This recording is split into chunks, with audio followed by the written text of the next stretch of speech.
राजू एक आम लड़का था जो बेंगलोर में एक आईटी कंपनी में काम करता था। जिंदगी बिजी थी, सपने बड़े थे, पर एक दिन उसकी जिंदगी पलट गई। एक शाम जब राजू अपने फ्लैट में काम खत्म करके कॉफी पी रहा था, उसके फोन पर एक कॉल आया।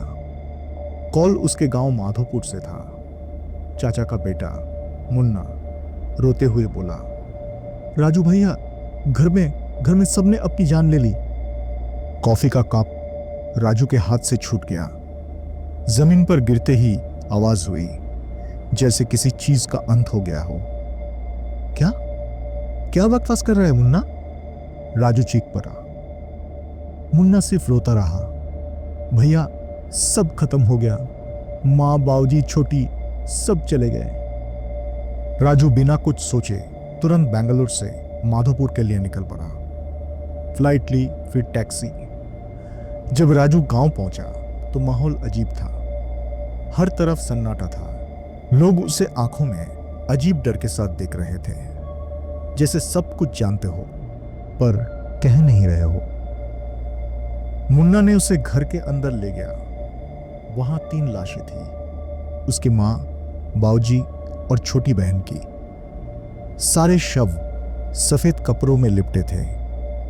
उनके चेहरे पे अजीब सी शांति थी, या शायद एक दबा हुआ दर्द।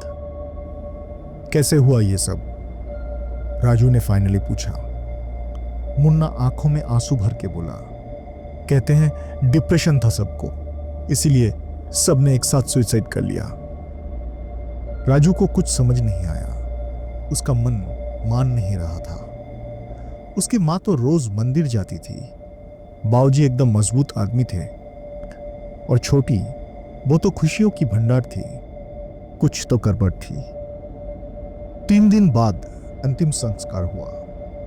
राजू सब कुछ करते हुए भी अंदर से एक खालीपन महसूस कर रहा था, जैसे सब कुछ एक नाटक हो रहा हो। एक शाम जब वो शमशान के पास बैठा था, एक बुढ़ा आदमी आया, पूरा सफेद कपड़ों में, जिसे सब पुजारी बाबा कहते थे। उन्होंने धीरे से बोला, बेटा राजू, जो दिख रहा है जरूरी नहीं कि वही सच हो। राजू ने हैरानी से देखा। क्या मतलब बाबा? बाबा ने आसमान की तरफ देखा। चांद नहीं था, आज अमावस्या थी। आज रात अगर तुम चाहो तो तुम अपने परिवार से मिल सकते हो। राजू का दिल थोड़ा घबराया। उसने पूछा, कैसे?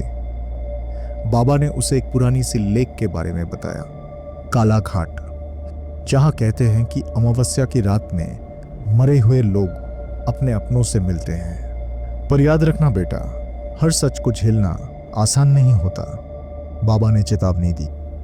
राजू ने अपने आप से वादा किया, सच जाने बिना नहीं लौटेगा। रात के अंधेरे में बिना किसी को बताए राजू काला घाट की तरफ निकल पड़ा। जंगल की रास्ते से गुजरते हुए हर पौधा, हर पेड़ जैसे उसे घूर रहा था। घाट पर पहुंचते ही ठंडी हवा का एक तीर उसके जिस्म को छेड़ गया। पानी का रंग काला था। आसमान में ना तारे न चांदनी। अचानक पानी से हल्की सी रोशनी दिखाई दी, और फिर एक एक करके 3 परछाइयां उभरी। माँ, बाऊजी और छोटी। राजू का पैर जम गया, आंसू आंखों में आ गए। माँ, वो पुकारा। माँ ने हाथ फैलाए। राजू बेटा, सच जानना चाहते हो? राजू ने सर हिलाया, और तब उन्होंने एक कहानी शुरू की। माधोपुर में कुछ सालों से सूखा पड़ रहा था।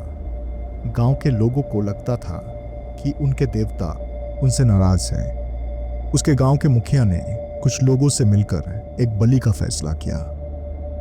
उन्हें एक पवित्र और अच्छे घराने की बलि चाहिए थी, जिसे देवता प्रसन्न हो जाएं। राजू के परिवार को चुना गया था। मां रोती रही, बाऊजी ने हाथ जोड़े, पर लोगों के दिमाग में अंधविश्वास का जहर घुल चुका था। अमावस्या की एक अंधेरी रात सब गांव वाले मिलकर उन्हें जबरदस्ती काला घाट ले गए। वहां एक काला जादू का रिचुअल हुआ। उनके हाथ बांध दिए गए, पानी में डुबो कर मारा गया। उनके चीखें काला रात में खो गई। और जब सब कुछ खत्म हो गया तो गांव वालों ने एक कहानी कर दी, सामूहिक सुसाइड।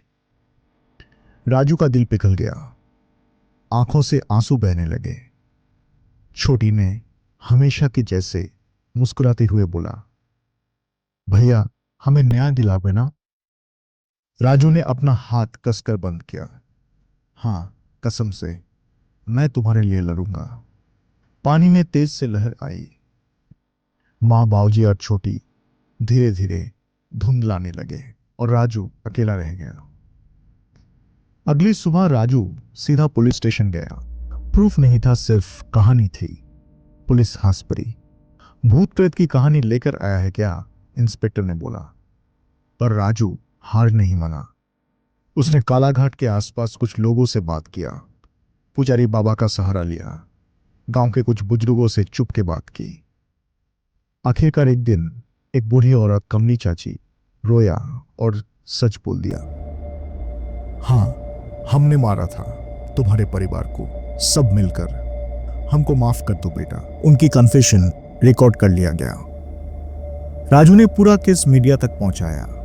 टीवी चैनल्स, अखबार सब माधोपुर के इस रिचुअल किलिंग को कवर करने लगे। पूरा गांव हिल गया। मुखिया और उनके साथियों को गिरफ्तार कर लिया गया। बाकी लोगों के खिलाफ भी केस चला। राजू ने अपनी मां, बाबूजी और छोटी के लिए न्याय जीत लिया।